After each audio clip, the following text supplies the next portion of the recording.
What up, world? It's your boy Chuckwick Illz, aka Challz Brown, CLBMG, back again with another album review. This time we're gonna do Raekwon's The Wild. Before we get started, I need to preference this by saying Raekwon, one of the best MCs in the game of hip hop to ever do this. And if you know anything about me, you know I'm a Wu-Tang fan. I'm a Wu-Tang head. When the first Wu dropped, 36 Chambers, I gave it a couple months before I listened to it, but I had already heard Protect Your Neck. I saw the video. I was just like everybody else. The video came out of nowhere. We wasn't expecting it. Shit dropped and it went nuts. At the time, we had like a 9-man crew that we was doing our thing with called Mud Kids. And we saw Wu-Tang as the blueprint for what we wanted to do. And we started doing it that way to a degree, as far as everyone could still do their solo stuff. Because at one time it was like you was either in a group or you wasn't in a group. Back then, before Wu-Tang actually came out and was like, we Wu-Tang, but we can do what we want to do as well. We can do the Method Man album and Capadonna, and this was well before Cap, but the Method Man album. Ray did a solo, Ghost did a solo. And to be honest with you, they wasn't all on the same skill level, but at some point in time, they all rose to that level of what it takes to be Wu-Tang. And you can see the progression of all of them. And Ray was probably, I want to say Ray and Ghost, if you really paid attention, no one rose or elevated their game the way Ray and Ghost elevated. Because when you first hear Ray and Ghost, if you're a true MC and you first hear Ray and Ghost first verses, you can tell they were just, they had 1 foot in, 1 foot out. And they were learning how to be MCs. They loved it, but you can tell they needed time. And as it progressed and they came out with their solo albums, they switched their style up, got more intricate with the flows, got more intense, they just got better. And that's what we love about Ray and Ghost and the whole Wu-Tang. They always get better. Even RZA, even Jizza, they all progressed. Everything just got better, more intricate. And what we have today is nothing short of, it could be argued that this Ray we just got is a classic album.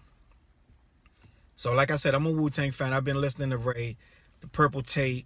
I've been listening to Ghost, Iron Man, and Black Jesus, all that stuff. I've been listening to both of them forever. I've been a lifelong fan, and this is where we at now. I'm listening to this with Wu ears. Like, you know what I'm saying? Is this on a level of something I expect from Wu, or just a dope album, period? I don't go in like a lot of cats. They go in listening for the next RZA beat. Where's the RZA beat? They're looking all around. Where's the RZA? That's not me. I want to hear dope beats.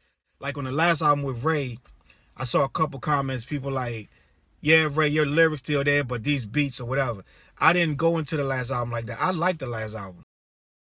I'll say that to say this. This album's better than the last album. If you can believe that. How can a dude get doper as he gets older? But Ray, the Wild album, is better than Ray's last joint. But this is a dope record. If you haven't heard this album, or you didn't go get this album, you need to go hear it, go buy it, stream it, whatever y'all doing these days. Bootlegging. I don't know if dude's still doing that. That's kind of whack. But if you still doing that, whatever, you know, it is what it is. I'm gonna get along with this review just so we can see where we at with it. But we're gonna answer this question together. Is this album a classic? Let's talk about it. Let's see what makes it classic. Let's see. It got 16 joints. Some of them are skits, so that would take it down to, let's see. It looked like at least 4 or 5 of these are skits. So you're talking about 11 actual tracks. If that's the case, I don't know. I'm just looking at the track listing. I don't really care about all that. But most people say an actual classic is anywhere between 10 and 13 tracks. If you do any more than that, it's not a classic. And let's be clear, that actual stat started with Jay-Z's The Blueprint. When that 13 tracks, because wasn't a lot of people doing 13 tracks. Let's be clear, back in the day, a hip-hop album, you were looking at 17, 22 tracks plus skits. It used to be crazy. Like De La Soul track listings used to be insane. Like, so let's be clear, nobody was talking about a classic is short until Jay-Z dropped The Blueprint and that was considered a classic, and it was 13 tracks. After that, the measuring stick was half long, twice strong, to quote the Jizza. Half long, twice strong. That's when albums became measured by how long they were. So this is somewhere in the realm of between 10, 11 tracks, full tracks. I got the production list right here, so we're going to go through it. Let's start this off. We're going to talk about Raekwon's The Wild. The first track, The Wild intro. Too Crazy is just an intro. It is just to set the album up. I honestly think, and I love the album, but I think the intro is unnecessary. Not saying we don't need intros, but this particular intro, it makes you wait, and it's okay. It's whatever it is. It's not whack by any stretch of the means, and it's not crazy dope. It's just an intro. So I don't know if we even can grade intros when we grade in whole albums or whatever. It's just something to start it off, to get you in the mood, to let you know Ray's back. You know, Ray's talking his talk. You know how Ray talking. This is what it is. Expect it. It's getting you back in that zone. You've been listening to a lot of other shit. Now you're listening to Ray. Let's get back into that Ray. Let's get into how Ray talk, what Ray does, and let's do that from here. So the intro's thumbs up. I'll give it, I'll give it thumbs up, and it's a good look. I appreciate what he did on it. Just got me warmed up and got me perked up. What is a minute and 47 seconds of just Ray talking shit? I like it. It is what it is. Kudos for that. Next track. This Is What It Comes To. Produced by Extreme. Now, this is what it comes to. I've heard this particular breakbeat almost since the beginning of me listening to hip-hop itself. This and as a producer, I probably looped this probably 10, 15 different ways. This is an original kick snare breakbeat that everybody and their mother has looped. So when I first heard it, I was like, oh, okay, we're going with this breakbeat. Me personally, I'm ahead of these breakbeats. Like, I've been listening to them so long and been producing them so long that it's hard to move me with one. You got to be real eloquent with it. And upon first listening, I was like, all right, it's okay. I went back the second time I listened to it, after I got to the end of the album, then I started over. Then this song hit me. I was like, oh, this is actually dope, because I didn't want a whole album of breakbeats. And you do not get that with this album. This album is dope. So once I actually went back, heard this song again, this song actually became fresh. This shit was fresh as fuck. So this is what it comes to, is a dope ass song. Once you realize this is just the beginning, and the album gets doper. It gets nuts after this. This is not the pinnacle. Sometimes dude first song be their best song. It's not the case with this. Next song, Nothing. Nothing's kind of simple, produced by Frank G. It's just a synth. It sounds like a synth and a kick snare with the soul sample. The soul sample does not carry this song. This song carries its own self with the it's like a down tempo drum pattern. It sounds like the intent was to let the beat carry the song and Ray's vocals. Ray's vocals are a classic, a mastercraft of MCing. Ray does not slack. Ray is at the pinnacle of his game. I know some people think as an MC, you're supposed to, once you become in your 40s and your 50s, you're supposed to be rapping about whatever, saving the children or whatever. Nah, we ain't trying to hear that. When we put a Ray joint on, I want to hear what Ray gonna spit.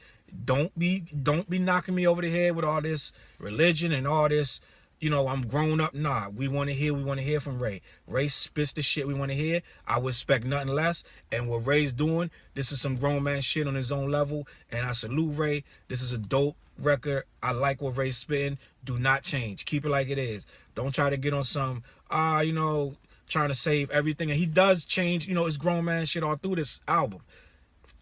Don't change it. Don't try to be whatever. Now you are the substitute teacher now, and you got on suits and jackets and you're trying to preach. No, we don't want to hear that. So another joint that's good, especially upon your second, third hearing, Nothing is nasty. So let me keep it moving. The next one was a skit. Me as a Wu fan, the skit, Bang Head Right. I like when they put these little skits, little snapshots of life of somebody singing.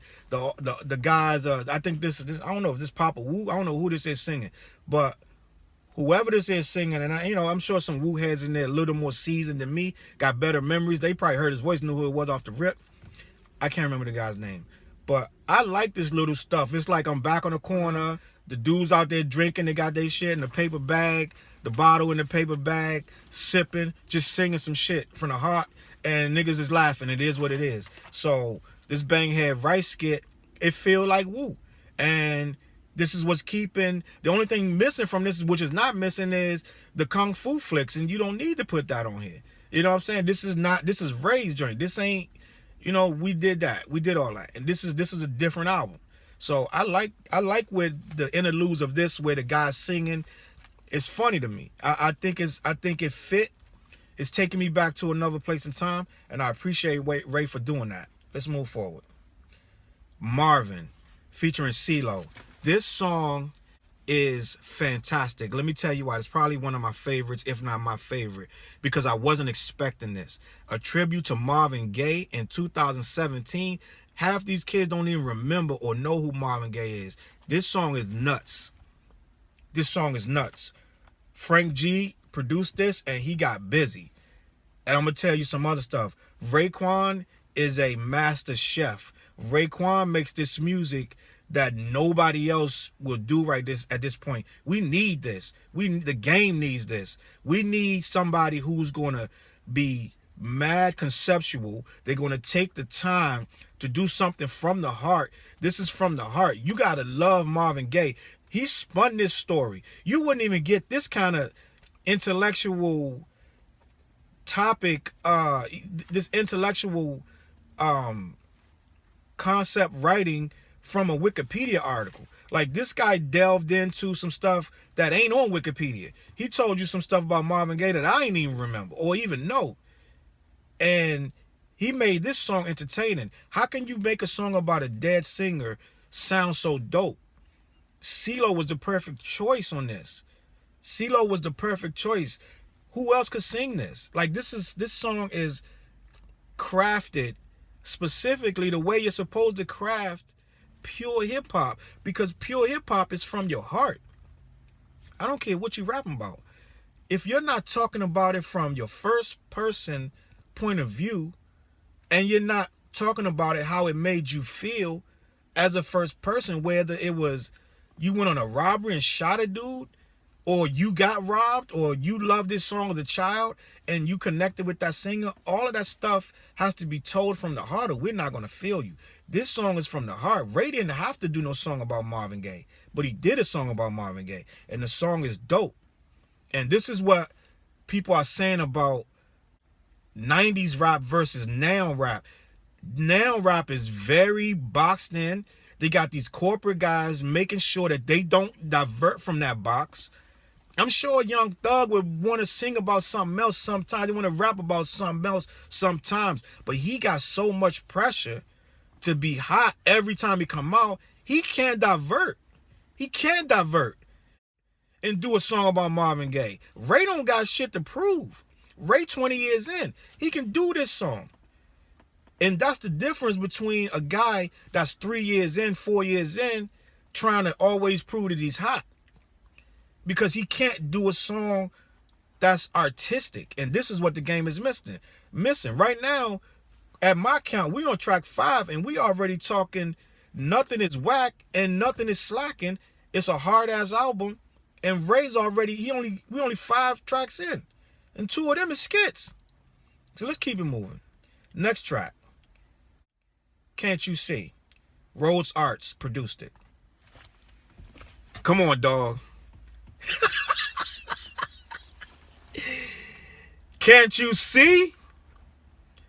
When I heard Can't You See, my head almost exploded, dog. I don't give a fuck what you say. This the hardest joint I've heard in years. This is exactly what I wanted to hear. Ain't nothing fucking with this joint right here. This joint right here, this could get you in the top 5 without making another song the rest of your life. That's how hard this song is. This song is nuts. I literally was like, this has to be Just Blaze. This has to be Just Blaze combined with Kanye. Rhodes Arts, you got a smacker right here. This joint is nuts. Ray murders this joint. This is what we talking about. When we say the game fucked up and ain't no real shit coming out, who's doing this? Stop this video. Go play that song right now. Play the whole shit, then come back. Come back. This song is retarded. Ray murdered this shit. Murdered it. That's all I gotta say about that. This song alone puts this album right there with the purple tape. This puts this blasphemy. I know what you're saying. The purple tape? You comparing this shit to the purple tape? Yes, nigga. Yes, I am. No, I'm not saying it's the purple tape. But this shit is fucking nuts. It's nuts. That's all I gotta say about that. Go put this song on, come back. And then we're gonna talk some more. Next song. My Corner, produced by G Sparks, featuring your boy, Lil Wayne. Now, let me just say this. I know Lil Wayne in the middle of a lot of bullshit right now. But this song is nuts. This song made me smile. This album made me happy, dog. This album made me happy. Wayne went in on this song. First of all, Ray, as usual, murdered the song. Let's be clear. The beat is bananas. I don't know where, maybe I don't know a lot of shit. I don't know who G Sparks is, but you fucking killed this beat, dog. You killed this shit. This is what I'm talking about. When niggas was complaining about Ray's beats, Ray said, all right, I got y'all niggas. These joints is smackers. I don't give a fuck what you say. So, My Corner, I don't even get amped like this. These songs right here get you amped. You know what I'm saying? So, this My Corner joint with Wayne. Wayne got busy on this My Corner shit. And I haven't really been into Wayne like that for a minute. I'm not saying I cheer for Wayne. I want Wayne to do well. I'm one of the few niggas that went from feeling one way about Wayne to really want Wayne to win. You know what I'm saying? And I know it's a lot of backpack cats that feel a way or whatever about Wayne, this and that. They won't put him in their top 20, all this. It is what it is. It's to each his own. But Wayne deserves that spot because Wayne got a lot of records. And when Wayne dropped the Carter 2, Wayne earned a lot of respect from cats like me. I mean, he didn't stay in that lane, but that lane, he earned a lot of respect in that lane. And I'm wishing Wayne nothing but the best. And on this song, Wayne got busy. He went toe-to-toe with Ray. Not toe-to-toe, but he held his own. It's the two different lanes. And Wayne stayed in his lane, and he got busy. I can listen to this. I do not want to cut it off. When Wayne raps, I'll listen to Wayne's verse all the way through. Some of this shit that these guys do a collab, and the other guys start rapping, you want to skip that shit or cut the song off. Wayne kept his flow going. He kept this song tight. Salute to Wayne and Ray. This joint is legit. I don't know what to tell you. You don't fuck with this album, cut my shit off. Delete me. Put thumbs down. Get the fuck out of here, because this is the shit I fuck with. So let's keep it moving, man. Next joint, track 8, is a skit. Fuck You Up card. Yo, that skit, that Fuck You Up card, that shit had me laughing like shit. Shout out to Ray. I fucks with Ray's skit. This shit isn't, this is typical Ray. Like when he brought the skit at the end of the other joint. Yo, when I come in, straight up. Niggas know how I get down. Man, I have my snacks and all that. I love when Ray do that shit. That shit is hysterical. And yet again, he did it again. I fucking love that hood shit when Ray does these wild ass skits with these wild ass fucking characters. Keep doing that shit. We need this shit in the game, Ray, for real. Salute to Ray, man. This is a good album. Next song, Eminem featuring Pure. This is produced by Dame Grease. The beat is hard. These dudes complement each other. This Pure dude, P-U-R-E, he going toe-to-toe with Ray. This dude could be Ray and Ghost right here. The way they going at it back and forth. I love this, the concept of this. I love the wordplay.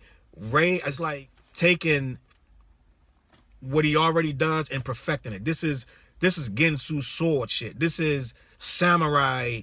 This is some fucking artistic, next level, space, alien, advanced, species, insane, maniac killer, desperado, last chance, two guns, kill niggas. It's crazy. And this is what I'm talking about. This the hip hop we grow up to love. This is why we listen to Ray. This is why we listen to Wu-Tang. This shit bangs. Shout out to Dame Grease. Shout out to Ray again. Let's keep it moving. So far, ain't nothing trash. Nothing's whack. Let's keep it moving. Next song, Visiting Hour, featuring Andrea Day on the vocals. Produced by Molly the Martian and Dan the Band. So let me say this. This is a banging ass song. I don't know if any of y'all caught that this is the exact same break beat from the first song. It's the same beat from This Is What It Comes To. Same exact break beat, just slow down a little bit. If you caught that, you caught that. Thumbs up to you. Still bangs. It does not take away from the album. It does not take away from anything that this song is trying to portray. I love this shit. I love the vocals. This is very soulful. This is not what you would expect from Ray. This is somewhere, the closest Ray got to this was like Rainy Days or something like that. But I'm sure, you know, in the joint he did with Estelle. But this is still dope. I love when albums take a turn, and I love when artists take a risk and go a different way with it. This is some smooth grown-up shit. This is fly shit. You know what I'm saying? This is some Cavassier. You put your slippers on. This is some sexy shit, and I fuck with this shit. Ray's doing his thing. So we at track 11, which is another skit. Bang Fall Down, another fly shit. So we gonna get into the 12th track and ain't nothing whack. That's what you do with a classic. So we gotta keep in mind, did we hear a classic yet? Let's see if we're hearing a classic. Next track, The Rain. Ray said it in the verse. It's a classic. He said that if you listen to the rhyme. This The Rain joint, produced by Mark Henry and MK Beats, is nuts. It's keeping this album on that high level, hard beats, soulful samples, Ray's vocals flowing right over this. Ray, I'm about to say something blasphemous. Ray don't need RZA. That hurt, didn't it? It hit you hard. Hit your stomach hard. Ray don't need RZA. It is what it is. It's no disrespect. If you one of these woo heads that's saying like Ray need RZA, you might need a therapist. Ray don't need RZA. It's like saying Snoop need Dre. Ray don't need RZA. No disrespect to RZA. RZA doing movies. RZA doing what he doing, soundtracks and this and that, karate, kung fu flicks. That's great. Ray working. This shit is dope. I don't even know these cats. Well, I know Dame Grease, but I don't know these. I know Justice League, J. Dot. I don't know these other cats, and they're doing work. And I may be out of the loop. It is what it is. But these dudes is nuts. This song is insane. I'm going to be listening to this album for a while. I'm going to give Ray props. He's putting a nice bid in for a classic right here. So we're going to keep it moving. Crown of Thorns, produced by J. Dot. Ray said in this song, poetry constantly bringing millions up. Ray don't need this. Ray does this for the love at this point. He's not trying to get #1 on Billboard. I mean, every artist want to do that. But you need a formula sometimes to do that. And especially when you're at Ray's level or age, you're not expecting to do that. So you're not going to placate and try to force something just to get there. Ray ain't forcing. This whole album has the same feel. It's nuts. It's soulful. It's like I said on my tweet, it's like Ray asked for every soulful sample Just Blaze and Kanye ever did and never put out, and said, I'm going to take them shits because y'all ain't using them. And Ray took them all. All that soulful shit that we've been waiting for, asking for, begging for, that nigga scared to sample because they're going to have to clear it or they're going to get sued. Ray said, give me that shit. We deal with that later. This shit bangs. And he got legit production on this album. There's nothing faulty about this album. And where we at right now, it's a classic. I don't know what you're looking for. More features. You're looking for more big name producers before you say it's a classic. You're looking for a verse from Jay, Ye, Drake. I don't know what you're waiting for, but this joint is dope. This is hip hop right here. You might be looking for a pop album to make it a classic and looking for all these features, J. Cole and all this. But this right here, for a hip hop head, we talking about a classic right now. Take it or leave it. And I'm going to take it. We're going to keep it moving. Purple Brick Road, featuring G-Eazy, produced by Justice League. Here we go. Here's your collab right here. I'm starting to fuck with G-Eazy. And I know G-Eazy, so G-Eazy makes He makes, let me see how I can put this, anthem music. He tries to make big songs, big records that you can play in different formats. He doesn't just make a quick hip-hop song. It's just hard. It's just, well, from what I know, I don't listen to most of his stuff. But what the songs I've heard have been big singles, type of stuff you would expect from Iggy Azalea or Britney Spears and just throw a rapper on it. That kind of stuff. G-Eazy's starting to make his name with these legends.